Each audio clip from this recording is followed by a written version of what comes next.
So you want to observe yourself wanting to believe a lie. It's a very subtle thing. It's a very subtle thing, right? How do you know? If things don't work out, you feel a sense of doom. You feel like, oh my God, my day is ruined. You feel almost like your whole day is ruined. This is what opens you up to lies and manipulation, where you're so fucking desperate you'll believe anything. And that's the real problem. Is not that the person is a good liar, is that you're a good liar to yourself. What a what is that? Alex has a fucking point his finger at us. We get it. Right?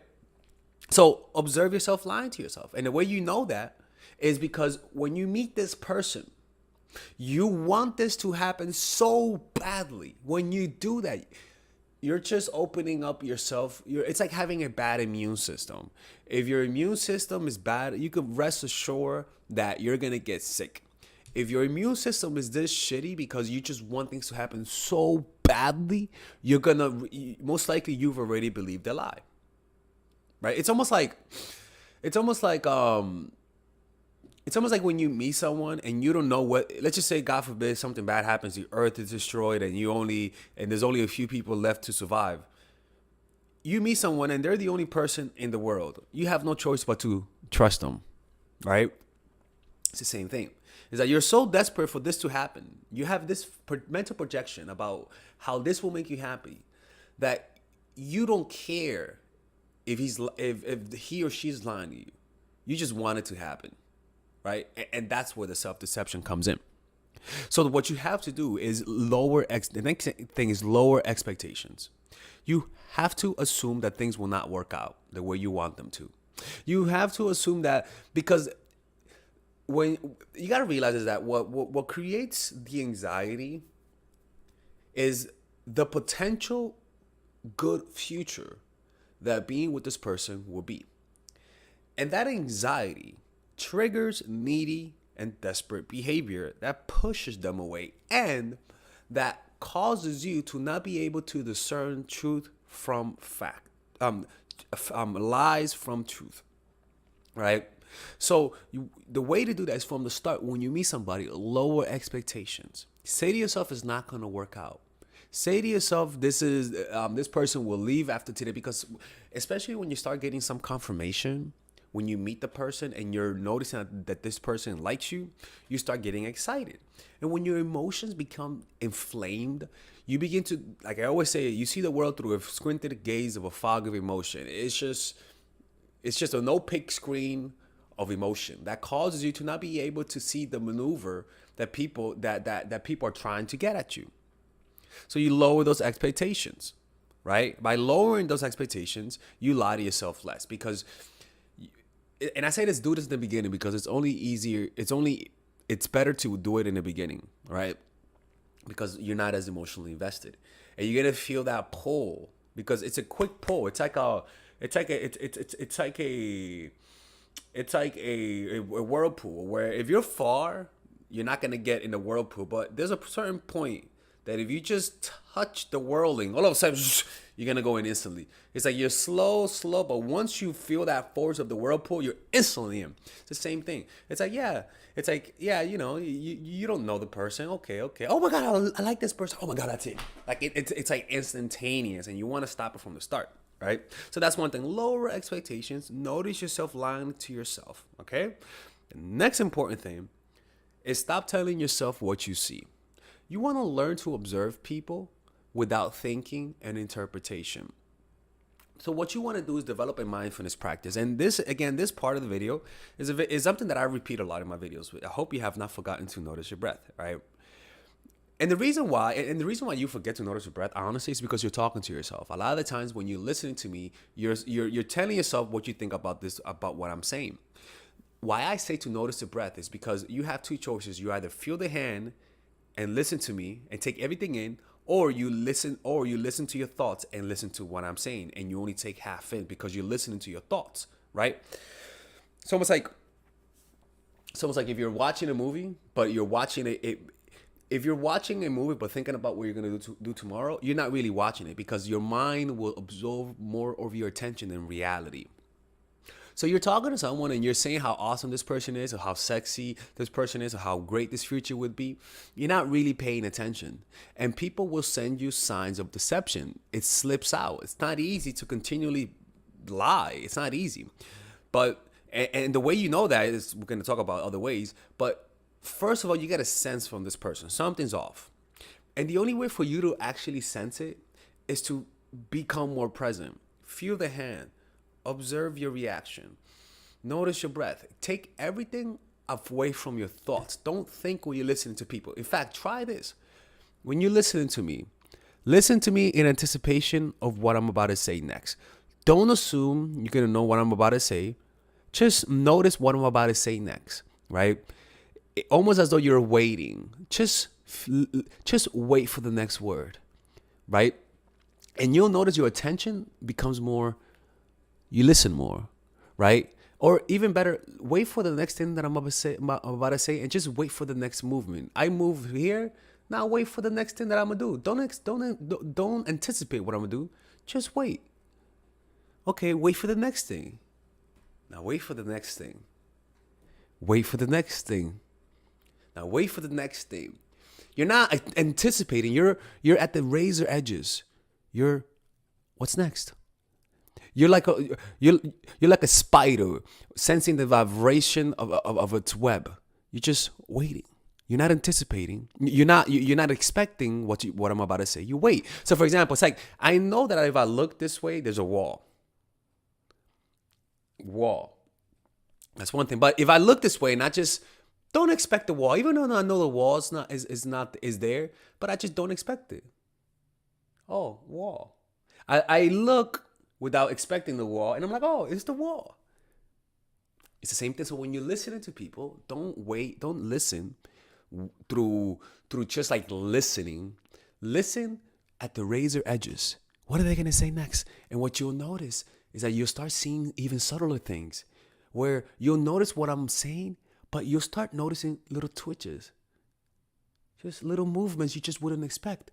And you'll even get a feel of inconsistency. You'll get a bullshit.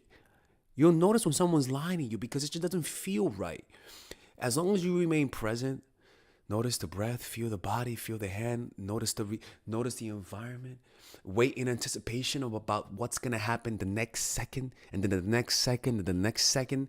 You're gonna take all this in. You're so in reality that everything you take it in. I know I'm looking crazy, but it's because I'm passionate about this, right? And so this is not a thought. It's a feeling. It's a feeling in your gut. You're gonna feel like something is off. That's how you really sense people. Now, the next thing I want you to do is, once you open up your apertures to be able to take everything what somebody's saying, what you'll notice is funny. Like when I do 5-hour meditations, I don't do it by myself. I do it in a group. But when I do 5-hour meditations, it's almost like everything is amplified. I notice you blinking. I notice little twitches. It's almost like when the more present you become, the more you notice, and not noticing in an overwhelming way, like when your computer's processing too much information and it gets hot and overheated. That's not what I'm talking about. I'm talking about the type of taking everything in where you're just so present, so alive. Everything is so alive that you take everything in with no stress, no filters, because if you really think about it, the amount of RAM you're wasting thinking, because you're overthinking, is the same amount of mental RAM you're gonna take in observing the world. Since first, people aren't who they really show you in real life, especially when you meet somebody for romantic interest, right? People who will tell you that. People will tell you that that's why it's better to get to know people as friends first and then date them. So no one really speaks their mind fully. There's a reason for this. We need to learn to be polite. So learn to play your role and don't be so goddamn honest to everyone every time, right? Because you don't know where they stand initially. So you want to lean back, because sometimes people want to hear what you have to say, find out what you want, and tell you what you want in order to manipulate you even further. Because when you feel that this person wants what you want, your guard goes down and you stop looking for deception. So that's one thing you have to understand. And the next thing I want you to understand is you want to look for deception cues. And let me show you what they are, right? One Humans are natural, gullible creatures. Best way to deal with this is to learn how to detect them, right? So signs of extra friendliness and attention and warmth to lower your defenses is one thing that they'll do. They'll be extra warm, extra polite. They'll go out of their way, right? Like when you lie, you show extra effort and intense level of denial, right? So when somebody's lying, they show intense effort to say the truth and intense denial, right? So, and another thing is that they have changing expressions with large smiles, but tension in their face. So they'll smile, but there'll be tension in the face, right? So you'll get that smile where, and it's not there. And the way to know it was a fake smile is because they go to that instantly. They go from smiling to, and they go back to it instantly, right? So that's one thing, right? Now, what do you do when somebody's lying to you? Don't confront them and let them talk and hang themselves. Don't confront them. Just let them keep talking and hang themselves. Once comfortable, ask them a question that shows that you're onto them and look deeply in their face for micro expression. If lying, they'll have a freeze up response, right? I've seen that many times when you catch people lying and they freeze up. Their words and thoughts are not aligned. Also, keep in mind that there is a scale to lies. Don't try to find every single lie. We need white lies to survive. Someone who says the truth all the time is pretty much a fool, right? So it's kind of like society functions in white lies. That's just a fact, right? So you gotta learn when to lie, and you gotta learn, like I said, like I'm gonna say in the video, is when people lie to you, there's some times when you gotta accept certain lies, right? That's just life. And also you gotta lie about certain things as well. Like for example, if you're a woman and you're dating a guy, he has a small dick, you can't tell him he has a small dick. You gotta lie to him. Like, like seriously. Anyways, let's continue. And now look, there are things that guys will lie to you about that you should just accept. Guys will lie about how many women they've been. Guys will lie about their dick size. Guys will always be extra generous with their height. If they're really 5'11", they'll say 6 foot, just to round it off. If they're 6 foot, they'll say 6'1". There's just some things that guys will lie about. But there are some things you just cannot accept, right? For example, how much debt the guy has. That's important. You can't, if they lie about that, that's humongous, right? If they lie about having a family, their relationship statuses, right? All of those things you want to be aware of. But the whole point is that you want to remain skeptical. Now, if you're somebody that's naturally skeptical, don't apply this advice. You need to trust people, all right?